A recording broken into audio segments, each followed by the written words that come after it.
Y'all, this is our take. This is Mark the moderator. Thanks.com. The game is a game always. Gave you the process. Shout to Leaf, man. That was a long ride. Wow. Wow. Blow it up. Okay. All right. So let me we had talked about something on the panel this morning. I want to have that conversation here. It's very interesting. But is black athletes using their power that they have post George Floyd, post all of the protests which has happened? What do you think that they're doing to be rushed back to start the NBA season? The fact that players are playing during COVID, guys are getting sick, guys is catching it and still playing, and owners are still making money. What do you take? Are they using their actual power like they should? Or do they know that they have power? Are we talking about NBA players? Because nobody caught it during the bubble. No, NBA, NFL players right now. Because NBA players are being rushed back to start the season to make sure that this is all about money. And they're not exercising, saying, hold on, wait a minute. We don't want to start this back. We want to we want to take the time. They're being forced back. Interesting question, man. Avery, go ahead. Avery, go ahead. Oh, man. So I start every conversation we have with this. And I've never backed down. NBA had no business being in that bubble. That's just my opinion. Right. No business being in that bubble. They had no business being in that bubble. Cool. Yeah, we all got looped into it and forgot about everything and said, yay for LeBron. We did it for Kobe. Wow, Jimmy Butler's a great player. Wow, he put us, we all got stuck into that. Are they using, I think they tried to use their stage, particularly when George Floyd was murdered, and then, pretty much not going on the court that night and then deciding, what they wanted to do moving forward. I think a lot of things happen behind the scenes that sometimes we don't necessarily see. I was in Mark, I think I put it out there, like I looked at the shop and I hadn't realized that after, George Floyd died, like LeBron, CP3, Westbrook reached out to Barack to ask for guidance of what to do. Like that was pretty powerful to me to know that happened. And, for them to then in turn push people understand what reform was and get people to vote and things like that, to push for some type of change. I think that was dope. But let's not get, off track. The fact of the matter is we get distracted by entertainment. Basketball, football, entertainment. We get distracted by it. We lose sight of what happened. We looking at it as the Cowboys suck. You know what I'm saying? We look at it as, oh my God, the NFC East is the worst division in the league, and the Giants can win the division. That'll be a disaster. You know what I'm saying? Like that's what we're looking at this point. So we're not looking at, and we were, because the election just happened. We're not looking at, okay, what are we doing for reform? What are all these athletes doing to help that cause? We're not concerned with that because either they're not putting it on Front Street, or we're not really understanding what their true, or they're not understanding what their true power is. And, just to touch on it a little bit, we read that article that allegedly said that the reason why Westbrook and Harden wanted to leave because the owner of the Houston Rockets was a staunch Trump supporter. So this is the alleged information that's out there as to why they want to leave. So if that is the case, and now Westbrook and Harden saying, like, I ain't playing for a guy like that. Well, in some way, indirectly and directly, they are showing some sort of, I would say, protesting or, some semblance of power and saying, I don't want to be in a situation like this. But in totality, it's kind of blurred lines all over the place, in my opinion. But Avery, what you're saying that, here's where I get lost at. Because now the initiative post George Floyd was that you want Black Lives Matter, you want all this change to happen. Then I'm talking about from the athlete side. Athletes wanted more and more engagement, more of this and that. At the same time, a majority of NBA, NFL owners support Trump. If you going to say that I want this, this, and that done, and you the product, you are the player, but you know that you have an owner that is supporting a racist, knowing that what this dude stands for, know all the things that he has said about black players, but yet you are still going out there and playing and not exercising the power to say, hold on, wait a minute, you have to be before this team takes a field as black players, you have to divest from supporting this person here. That hasn't happened. Well, understand also too, like what happened was, and I'm and I don't want to sound foul, but I'm just being real. Like they said, basically, we came to the table. A lot of us came to the table. I'm saying owners and players or whatever, or players particularly, and say, yo, listen, we want Black Lives Matter, all of our uniforms, da da da. And you know what they said? That ain't no problem. That's what you want. All right. Because guess what? At the end of the trip, let's be real. Have any of us bought into those Black Lives Matter uniforms? Where's that money going? You know what I'm saying? Like, have any of, when we looking at the games, we look at how much Jimmy Butler scored that night. We ain't looking at what's on his jersey. And believe it or not, a lot of them famous athletes, players didn't even have nothing on their jersey. So, it didn't, I just feel like the impact may be in perspective of me, maybe somewhere where I can't directly see it, right? Maybe indirectly, but I don't see it from my perspective exactly in totality what that did. Maybe the awareness. I think George Floyd's death, just in general, less the NBA players, did something to the country in general via the protests and whatnot. But I'm not going to say that it hinged on NBA or the NFL at all. Well, let me just throw this out there, just for the viewing public. Over 27 different owners, as well as 20 other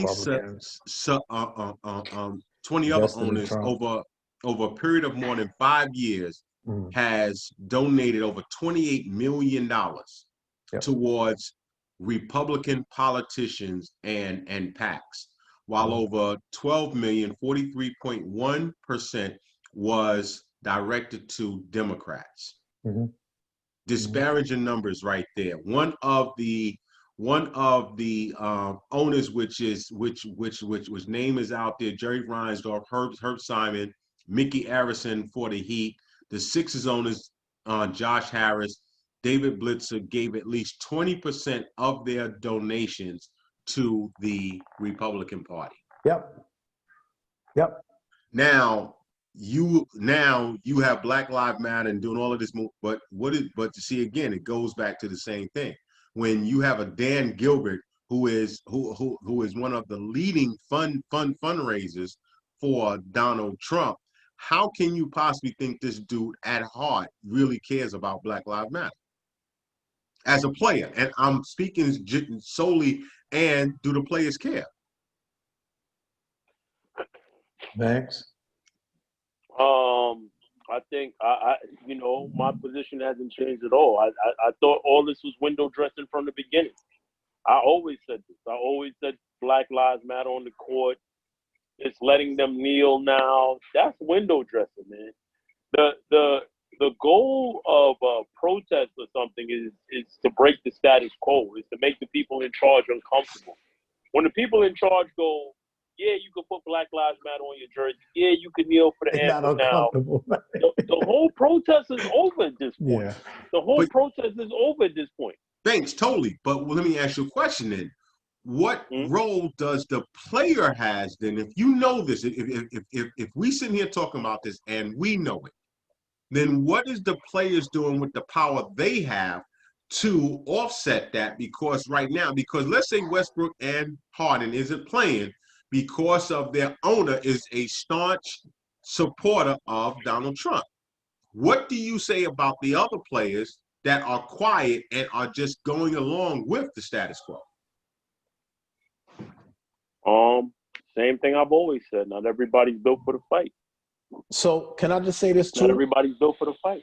Let me ask you this Go more. ahead. So a lot of these owners, and I want to be careful how I say this. And let's add James Dolan to that list. I just want to put that out. Let me ask you a question. Are those owners, because we got to make sure we have context, are those owners specifically, lifelong Republican supporters, or are they quote unquote Trump supporters? Because there's a big difference. When you start talking about money, a lot of times these companies have monies that are automatically generated into elections. They have money that are automatically generated into X. So the question is, yes, we could argue, you and I on the surface level are going to say, look, if I know my money is going towards X and this guy represents X, my money not going there. You feel what I'm saying? Right? Let me just say this. So I just want to make sure to keep that in context. No, and I'm glad you brought that up. Of the 10 owners who have donated the most money since 2015, just want to put that out there. Okay. 7 directed more than 75% of their political contributions to the Republicans. They increased what they would generally give in 2015 cents. Dan Gilbert, James Dolan, the Holt family who owns the Spurs, Fertitta, who owns the Rockets, Mickey Arison, who owns the Heat, and Joshua Harris, who owns the Sixers. Those guys increased the normal amount of money as of 2015. So then the question then becomes, and this is what I'm saying, listen, we have this conversation. Are the owners in the NFL and the NBA racist, outwardly racist? And of course they are. I want to say, yes, they are, but for the most part, the color they care about mostly is green. Because think about what 45 has done for them, right? Think about what 45 has done for them. These guys, when you're that rich, you close your eyes to a lot of that nonsense because they don't care about that. Because guess what?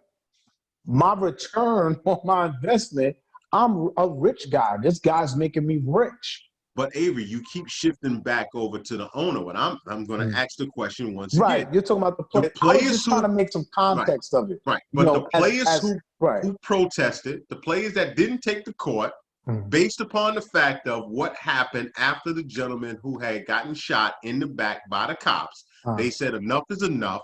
We want to see tangible evidence that things are going to change. They didn't take the court. It was a boycott, the WNBA and the NBA. I sit here and I ask the question, if you took that stance knowingly and afterwards you know what your owner has been doing as far as his contributions of funds going to a certain party that has done what it has done, how as a player do you still, what was the real boycott really about then? Yeah, that's wild. Look, I think you have to have, if you're playing for a team whose owner has contributed to the Republican Party and stuff like that, I think as a leader, as a Jimmy Butler or something like that, you have to go to this owner and say, what do you stand? Like, why are you donating to the Republican Party, knowing that this person is the head of the Republican Party and represents the Republican Party? What are you exactly saying when you donate to this? Because what you're saying to me is that racism is not a deal breaker for you. That's what you're saying to me, right? You may not be a racist per se. You may not be a racist per se, but the fact that the person that you're supporting is a racist, has racist ideologies, then that racism isn't that big of a deal for you, and I can't get behind that. I can't get behind that. Because people, rich, greedy people have always put the color green over any other color. They don't care. So guess what? And that's a perfect point, that I will turn a blind eye to blatant racism for the sake of my own dollar. Let me add this context to this conversation. Very, very good point. In June, the Knicks and Spurs were the only 2 NBA teams not to immediately issue statements after the killing of George Floyd. That reportedly angered some Knicks players and staff.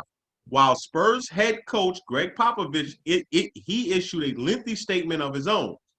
Dolan has made more than $2.1 million in political contribution over the past year towards a super PAC which supports Donald Trump. Listen, nothing So the question surprises is, me. what do you do as a Knicks player? Are you publicly asking for a trade, or are you refusing to take the court? Are you not honoring your contract? Now, What do you do? great question, because here's the deal, Banks. If we during the bubble, if we sat and we decided that we wasn't going to take the court and make this uproar, am I right or wrong?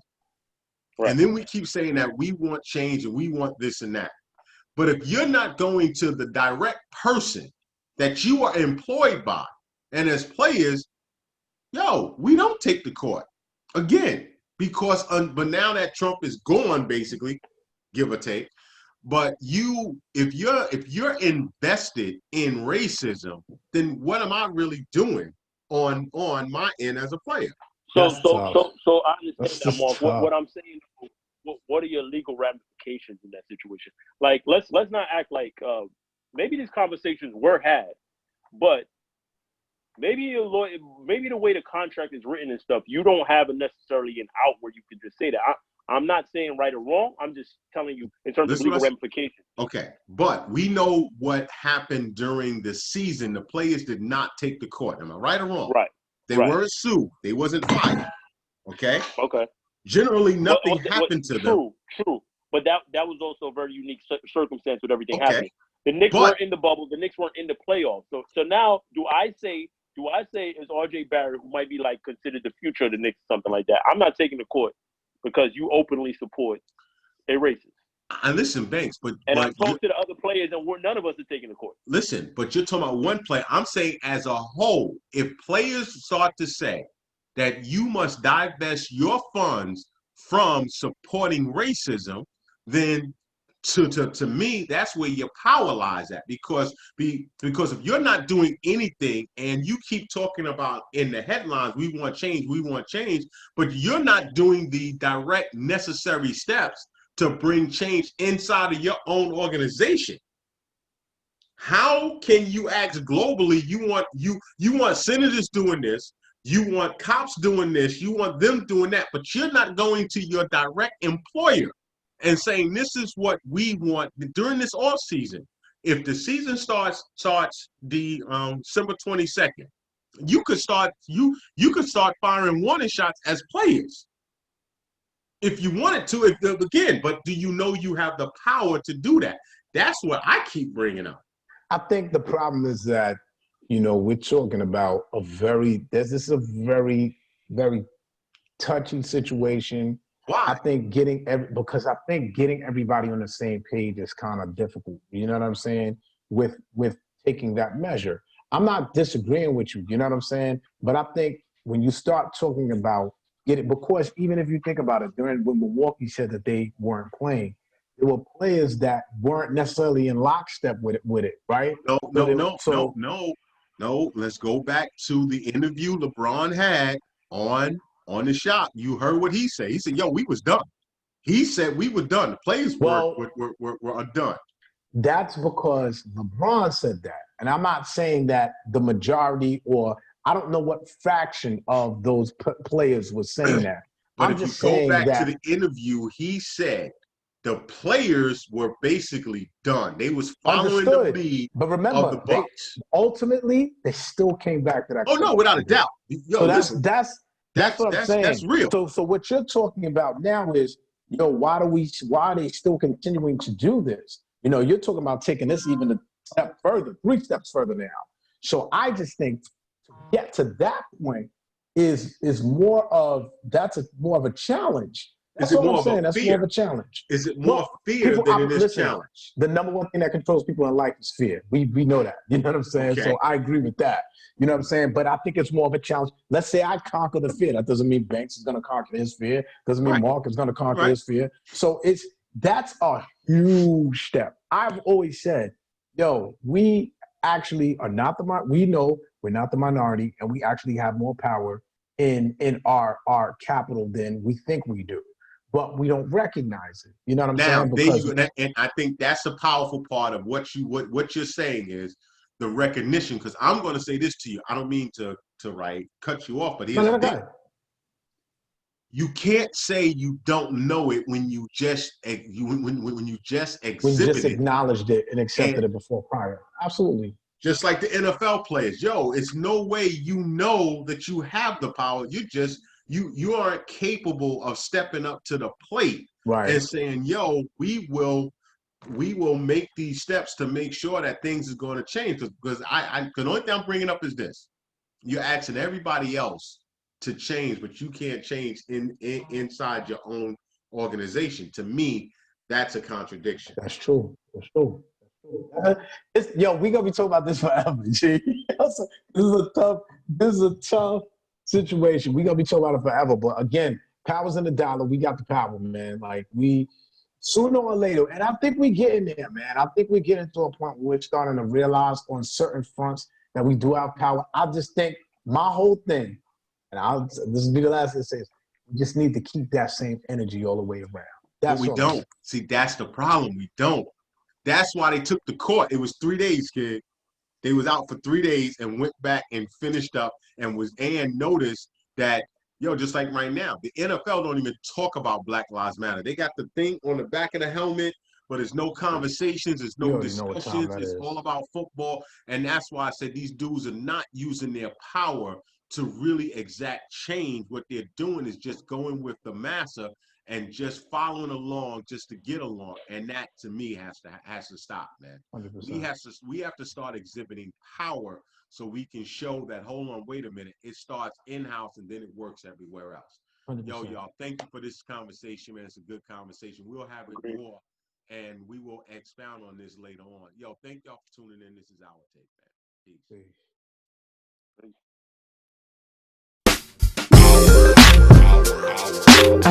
man.